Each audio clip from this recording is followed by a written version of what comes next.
On February 9th of 2004, 21-year-old UMass student Maura Murray drove from her dorm in Amherst, Massachusetts to the White Mountains of New Hampshire. At approximately 7:27 p.m., Maura spun out her 1996 Saturn on a hairpin turn on Route 112 in North Haverhill. There has never been a credible sighting of Maura since. Maura is 5 foot 7 inches tall. She weighs 120 pounds, and she has brown hair and hazel eyes. If you have any information regarding Maura's disappearance, please submit it to us, the Murray family through their Facebook page, or the New Hampshire State Police Cold Case Unit. This is Missing Maura Murray.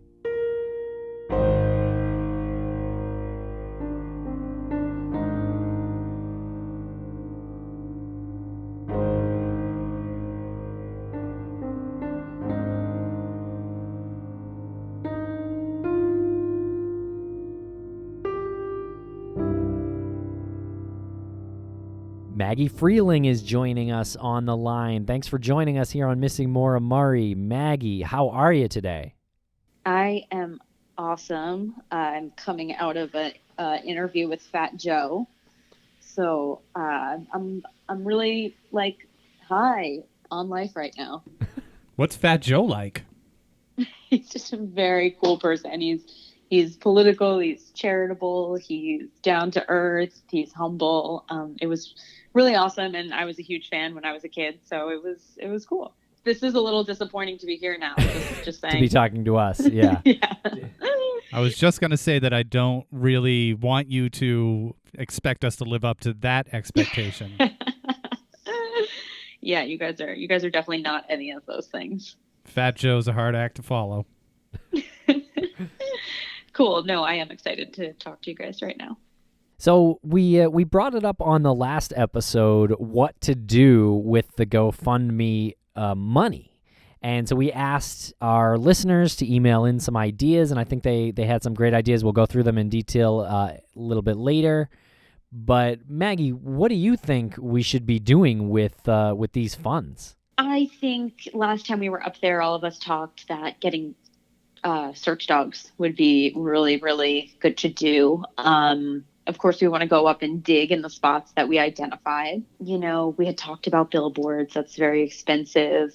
I guess, at this point, I would really just love to know what the community thinks.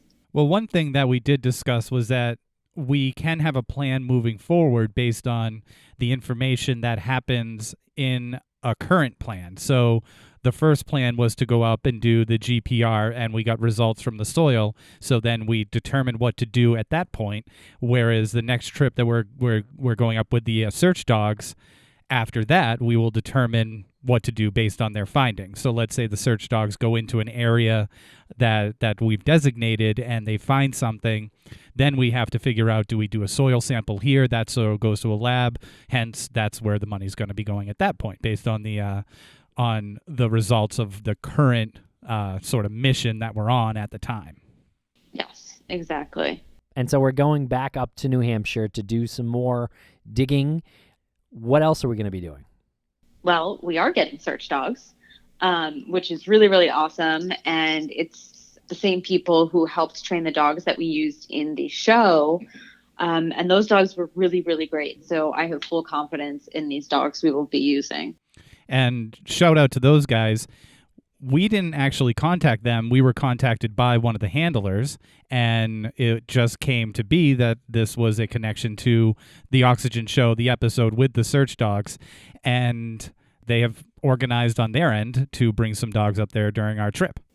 Yeah, I mean, we were talking. I have the contact for the dog people that we used on the show. And we were talking about getting them because I really, really liked the dogs we used in the show. They, I saw what they could do. I saw their capabilities, and I wanted to use them legitimately to search for Maura. So it really was kind of a coincidence that they reached out to us. And so as far as areas and specifics on what we're doing coming up soon, I suppose we can get into that a little bit. So starting at Rick's old property, we are going to take a look at that anomaly on the lawn that we found from GB Geotechnics ground penetrating radar with Ed and Graham. And there was kind of no determination on what this was. It's just a sort of an anomaly in the ground. Something was dug there at one point. Doesn't seem to be anything there now. Certainly not a human body or anything like that. And we had the results from the soil, and the soil came back pretty much normal for that area. And, something that you wouldn't be planting a garden in, but that's very typical for New England, like someone's front yard.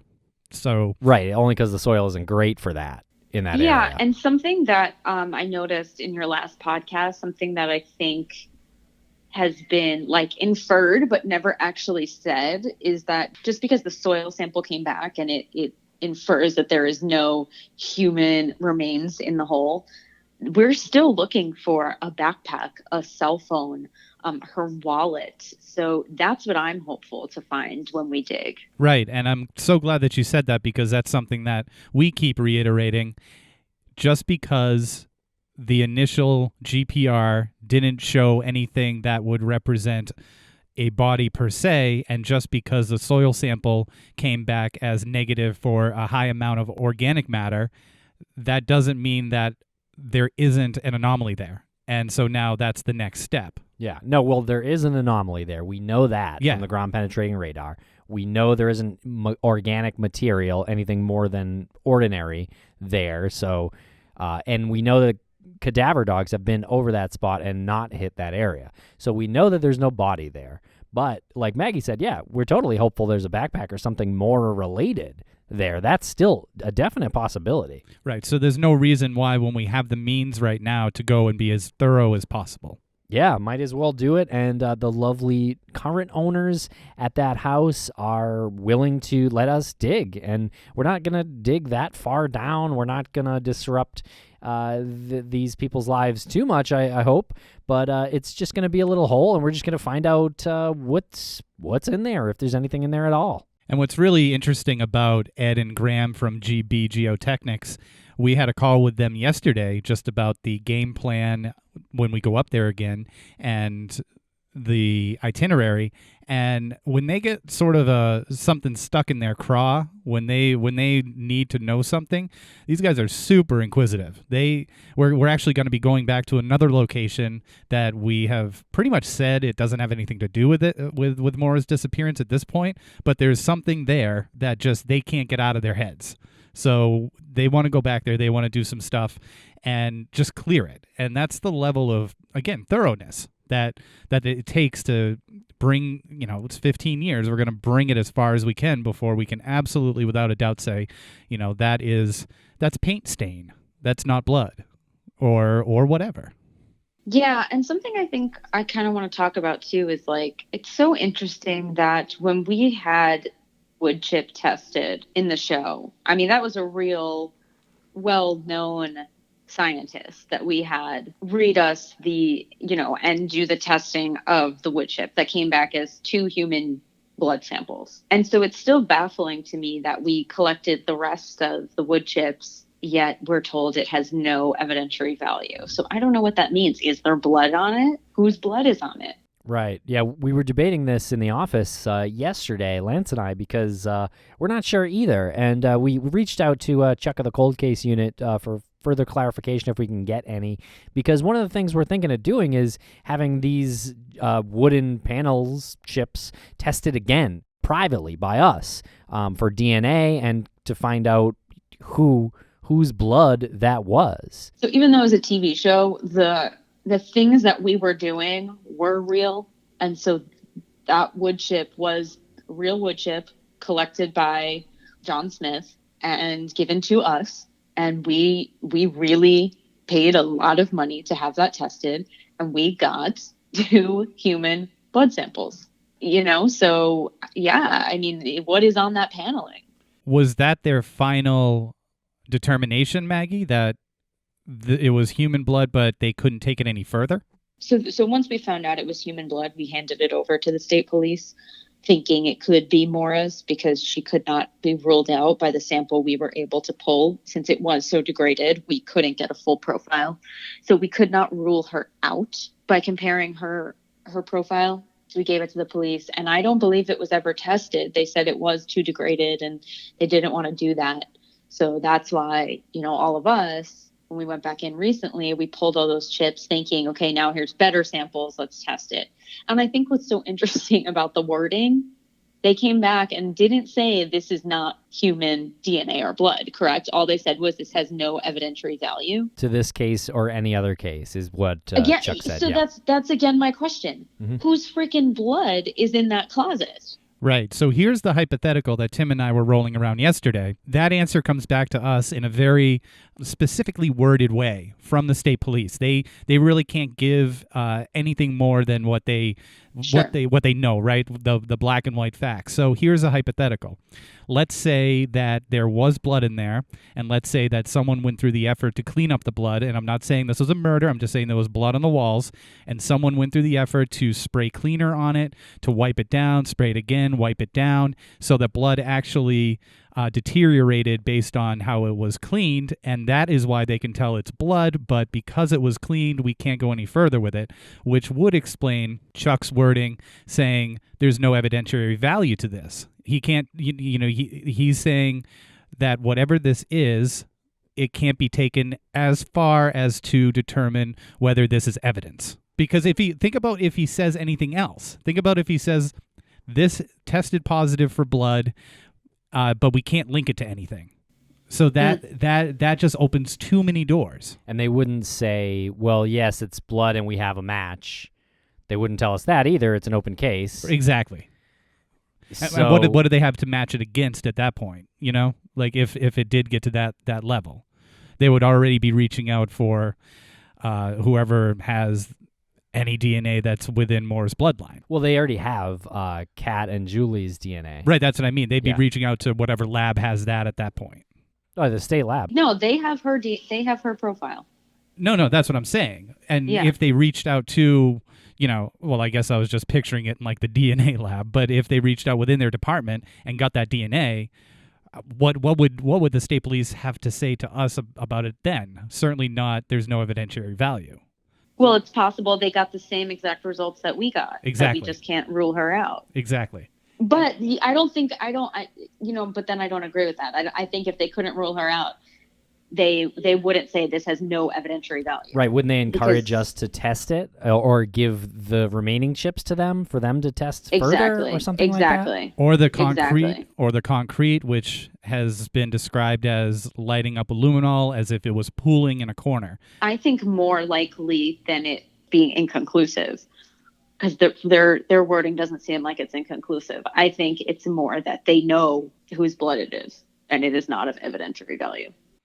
Okay, well, we do have concrete that we took from the closet where this liquid was that was supposedly pooling up. Ed and Graham, during our call yesterday, forwarded us some information for a testing lab that NamUs actually uses in Texas where they're located. So we will be sending that off. It is not cheap, so we got to make sure the samples that we send are the most relevant samples, the most surface level samples, because Ed had a really good point.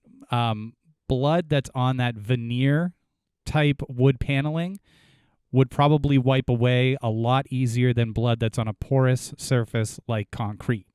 So he recommended get 2 or 3 chunks of that sample that we took, from the concrete, as close to the surface level as possible. What I just find interesting about the concrete is that there was no stains on it. So that is something to think about. Well, bleach does an amazing job sometimes. Well, I guess my question is, where does it go after that?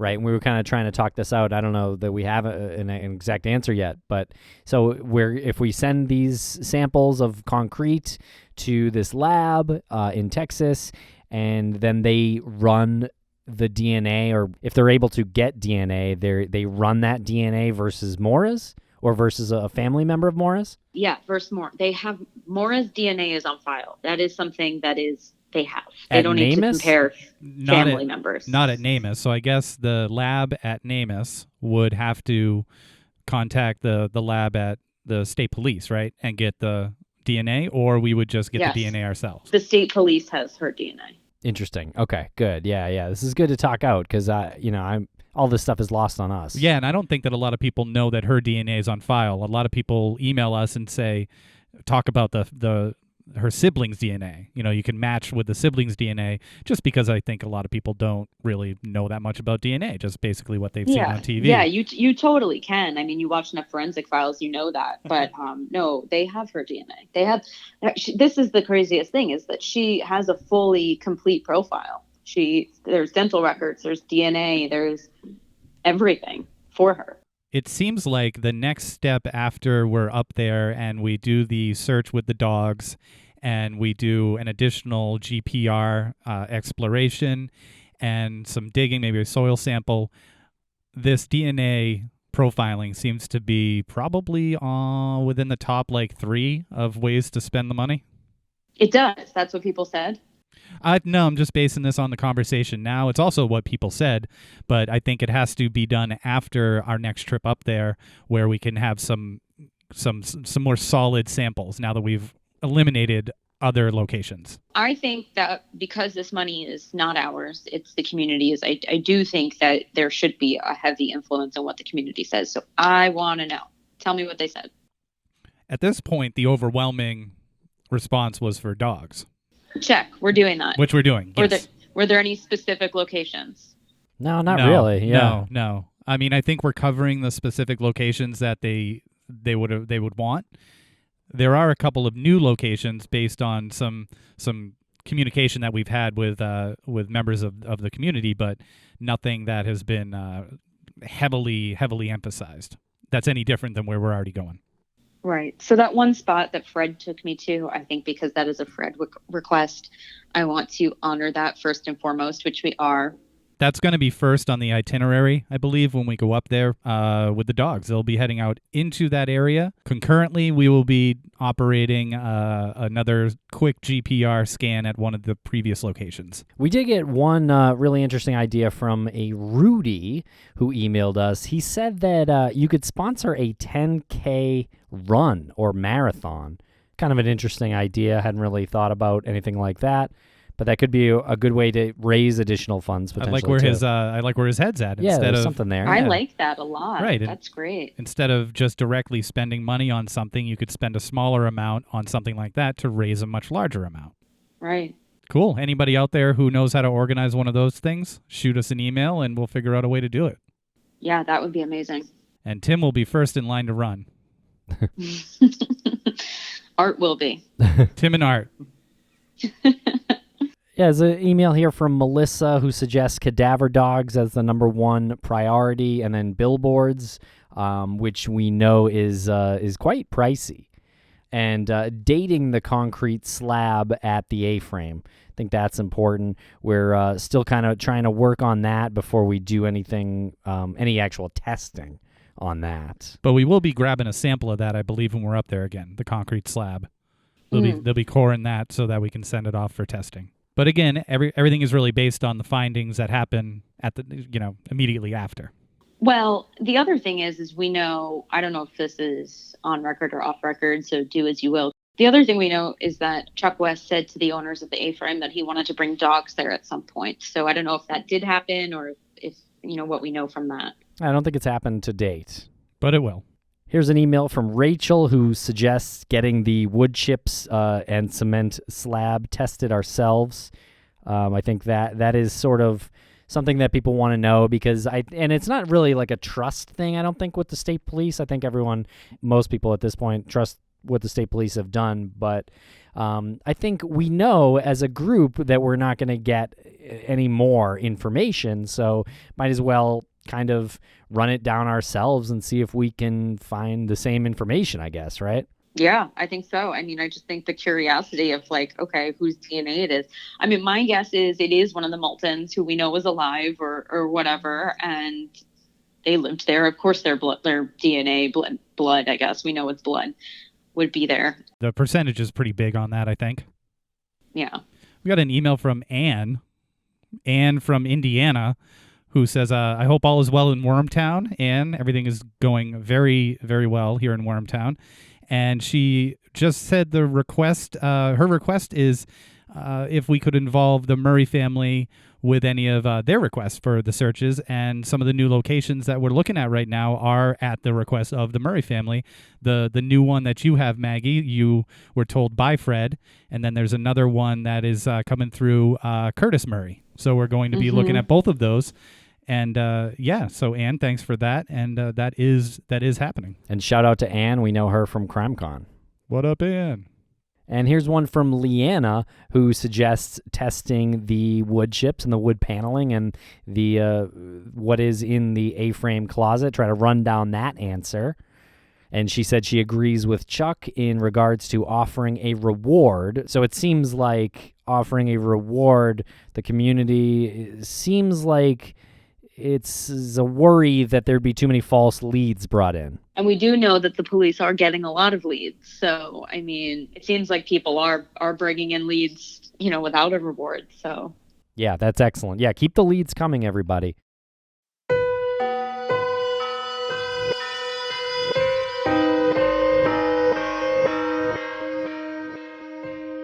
Hey, Lance, did you know that 90% of people fall short of FDA-recommended guidelines for at least one vitamin or nutrient? I did not know that. Yeah, so you could take Care of's quiz and get the vitamins you need to get back on track and reach your health goals. What is Care of? Right, good question. Thank you. Care of is a monthly subscription vitamin service, or some say vitamin service, that delivers completely personalized vitamin and supplement packs right to your door. I was just messing around with you. I am actually a fan of Care of. I now have my own personalized vitamin pack that I take every day, every morning with my breakfast. And my vitamins, they get delivered right to my door in personalized, easy-to-remember daily packs, as I mentioned before. Perfect for a busy, on-the-go lifestyle such as myself. So your monthly subscription box of vitamins can be modified easily at any time, right?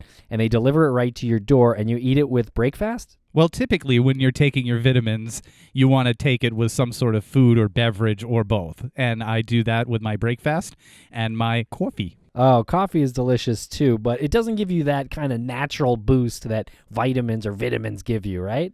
No, and as a matter of fact, I have one of my vitamins in there, which is to help me sustain peak brain function. And that's the good thing about it. You can go to their website, take their quiz. It only takes you about 5 minutes. You go through a series of questions, and then they give you recommendations on what would be best for you on a daily basis. Care of also has vegan and vegetarian supplement options available to match your dietary needs, just in case you are a vegan or vegetarian, right? And I don't know who they have making these individualized packets, but they have your name on it. Mine says Hi Lance, and it gives me a little fact of the day or a challenge of the day. So for 25% off your first month of personalized Care of vitamins, visit takecareof.com and enter promo code MMM. So again, that's 25% off your first month of personalized Care of vitamins. Go to takecareof.com and enter promo code MMM. I can't stress it enough. It's fun. It'll make you feel good. 25% off your first month. Takecareof.com. Enter MMM.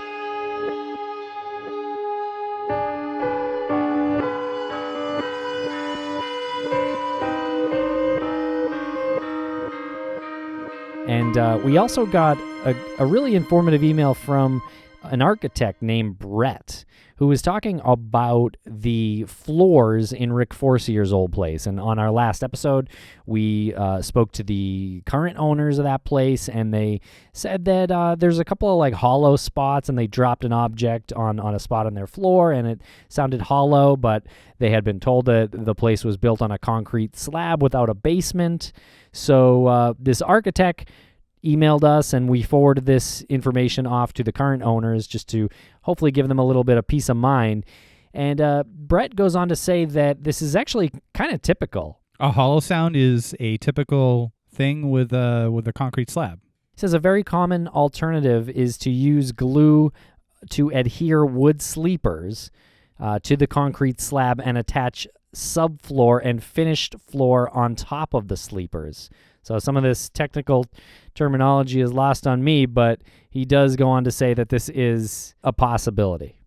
And it's actually really interesting knowing, the person that built the house when we found that other slab by the bottom of the steps and it was reinforced, which is unusual, but I guess not uncommon if you know what you're doing. So it seems like, Forcia knew how to build and do construction. So that seems like something he might do.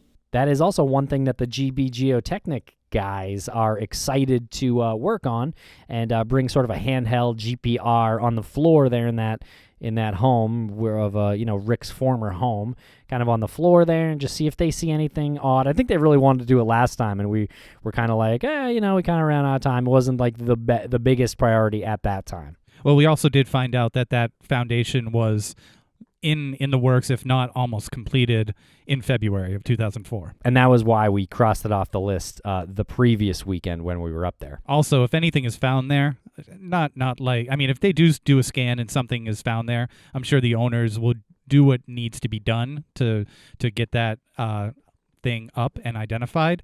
But if there's like gray area, you really aren't going to destroy these people's living room and kitchen. It's a tough decision to make. That's a big undertaking. Something I want to say is I think at this point, we've raised so much money. There was the idea, we're almost at 10,000. So thank you, everybody. I think the idea, was to possibly do a reward. And I think, maybe that's not the best idea, talking to police and hearing what some people say. So I think it's also a great idea to do a run or some kind of event that also just continues attention on Maura. And then I think we would love to hear what people want with the rest of the money. It doesn't seem like we're going to be able to spend it all on search dogs and stuff, since a lot of this is pro bono. So, should we set up a scholarship fund? Should we donate it to NCMEC or, any one of those organizations for missing people? Like, what do people want? If there's only so much we can search with.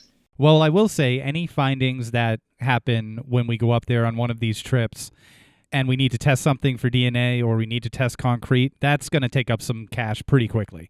It's going to go from an amount with a comma in it to no comma very fast if we feel the need to test for DNA. And at that point, it'll only be done because we feel so strongly that there'll be results based on those tests. I love the idea of a run or something that can happen annually to continue to put money in this account, and a portion of that could maybe in 2 or 3 years go towards a nursing scholarship or something that would be related to what Maura was interested in or what her career path was going towards. Maybe like a forest conservation, hiking trail restoration, things like that. A portion goes to that, and a portion goes to still investigating and still doing testing. I think that's great. Right, and those are the things that have never been done. So if you look at how long she's been missing and people have been working on it, and again, Chuck said this to us, he has to adapt to the times. A billboard, that's nice. It might put pressure on the community or anyone up there who's involved, but the return on that probably isn't worth it. It's the percentage of what could come from that probably isn't worth it as is the reward. They've said historically rewards almost cause more problems than any solutions. So you might as well do something productive with the money or a portion of the money and then continue the testing, the investigations, etc. Yeah, totally agree. That was good to hear from Maggie Freeling.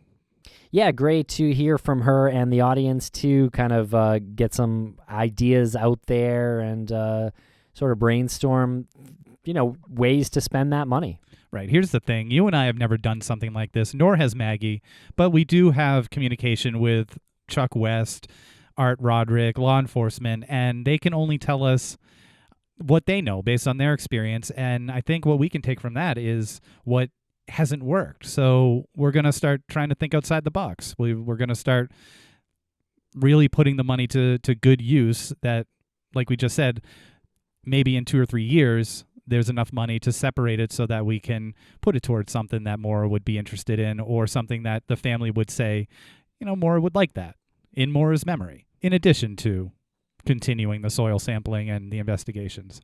So another thing we wanted to talk about here today is our documentary, Lance. It's called Finding Maura Murray. I haven't heard of this. No, you have. We've been working on it for literally years. Oh, that's what it is. Yeah, that whole thing. Just can't see the forest through the trees sometimes. Right. So, but it's ready, Lance, or at least 4 episodes of this documentary is ready to go on to Amazon VOD. How exciting is that?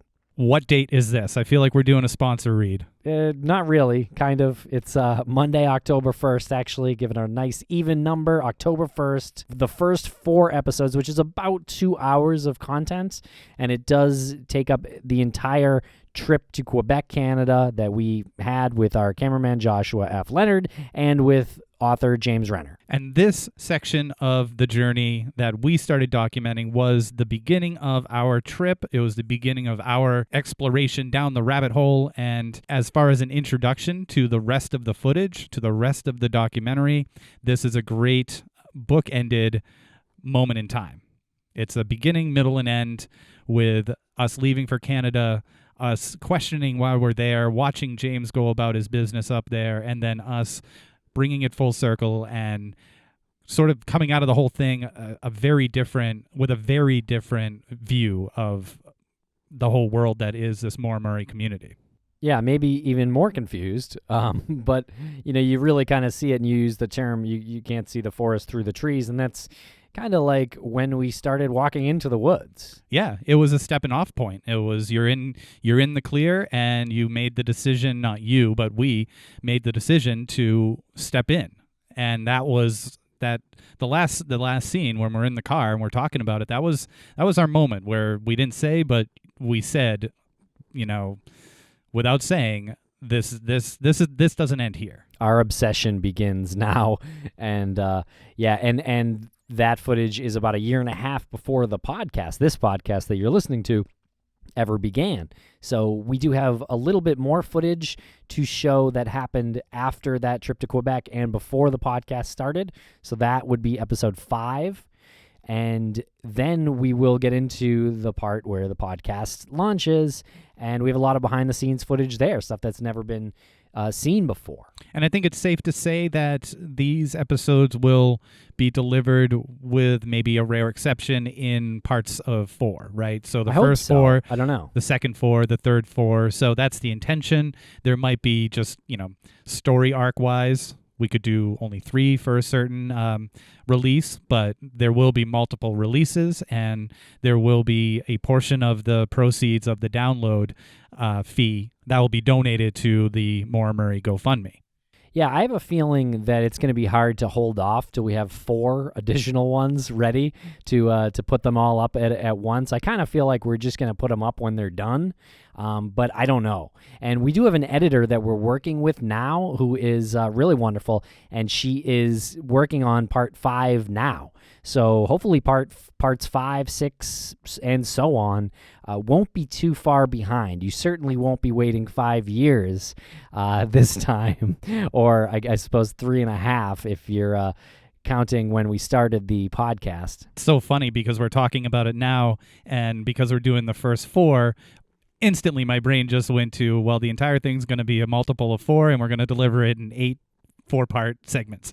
Yeah, I don't know. But who knows? It's probably not going to be that even or that consistent, but I don't know. I don't really know. It kind of just depends on what happens and if we can pay this editor, and we'll go from there. So as far as the amount of money that's going to be going to the GoFundMe, we're going to be depositing that quarterly. So every 3 months, we'll look at the total that's come in every 3 months after what Amazon takes. And what is the percentage that Amazon takes from this? Amazon takes 50%, actually. Now, for those of you who think that 50% is super high, that is industry standard when you're doing an independent release. To reiterate, the reason why Tim and I decided to do an independent release was to maintain control over the content and to maintain control over what portion goes to the GoFundMe. It's really tough to work with a studio when you're talking about distribution and you want to donate to a charity. Well, also, there's already been a television show from Oxygen called The Disappearance of Maura Murray. So I think it's really hard at this point, 1 year later, to get another television network or some kind of streaming service to have this additional show that's almost the same premise on their service. It's just a little too crowded. So we kind of had no choice when we decided to do this Oxygen show to go about our release independently. So for every 3 months, we will assess how much has come in. We will give Amazon the cut, and the portion that will go to the GoFundMe will be no less than 10%. So if we have a particularly good quarter, we could go up to 15%, but it'll be no less than 10%. So just know, if you are downloading it, a portion of that does go directly towards making a difference. Yes, after half of it goes to Amazon, 10% will go to the fund. And as far as the content of these first episodes go, we think it's really compelling stuff. But just in case you're curious, like it's not all focused on James Renner. It's ultimately the documentary in its entirety is focused on our sort of descent into this obsession, and we document other people's as well. Like James is the first one because that's how it happened in reality. So next up is a lovely couple that you met and hung out with up near the crash site, and who took a spontaneous romantic getaway vacation to Maura's accident site. Yeah, the man surprised his fiance with a gift of, we're going to Haverhill, New Hampshire, to look into this this disappearance. So it was really it might have been the first time I experienced dark tourism face to face, because that was something that they did as an enjoyable getaway for the weekend, and right. Spent some time with them and knocked on a couple of doors, including a certain dilapidated house on Old Peters Road. That was really terrifying and fascinating, and explored the neighborhood, and it was really insightful to see people who aren't from there and who did not comment on the blogs or any of the forums and how they interpreted the area and the case itself. Right. So that's part 5. And then, we'll move further. The podcast will eventually launch. We go see Lori Bruno. So when we cover that segment in the podcast, we will show you that footage. And there's just a lot more. So, and most of it hasn't been edited. So it's really hard to say what the rest of it's going to look like, but we do know that most of it, doesn't take place in Canada. So everything that people have been following on the podcast, you can see, for the most part, a visual version of the inner workings of what we synopsized in 45 minutes. And we say, well, we did this, and we talk about it, we have a guest on, but there's the hands-on element that goes with what we talked about in every episode. At the beginning of each episode of the docuseries, we do have a disclaimer that says that the views that are expressed in that particular episodes are not necessarily our views, which you'll understand very quickly when you watch these episodes. When you watch the first episode, those are not our views. That is our journey. But it goes for everybody that we talk to in the documentary. It's not just James Renner. And in fairness, it's not even us. Like, if we have a thought in the documentary then, it doesn't mean we think that now. In fact, I can almost guarantee we don't think that now after almost 5 years. So whatever we're showing these people that we're documenting say, it doesn't mean that we believe that, doesn't even mean they believe that now. It's just a moment in time, and the documentary ultimately is about the obsession with Maura's case and not so much finding information on Maura's case. It's really interesting to look at a piece that was shot 5 years ago, and you see the interactions, and you see what we're saying and what we're thinking, and you reflect on it now, and it's almost like going to your own funeral where you hear people talk about you, and because it doesn't really feel like you when you're looking at it. I mean, I'm watching this and I'm like, God, it's like everything is so cringeworthy. So you got to take a step back and you have to say, okay, well, it makes sense at the time based on the information. Okay, so thank you very much for listening today. Please follow us on Twitter at Maura Murray Doc. We're on Facebook at Maura Murray Doc. We're on Instagram at Missing Maura Murray. And check us out on Amazon VOD starting October 1st. And it will be available in the States, the US of A, as well as the UK right off the bat. We are working on getting it available in Germany through Amazon. Guten Tag. And other countries will be slightly delayed. Not sure where we're going to go about getting it available in, say, Australia at this point. But we are thinking about it. We're going to take one step at a time. Finding Maura Murray, October 1st, Amazon, VOD.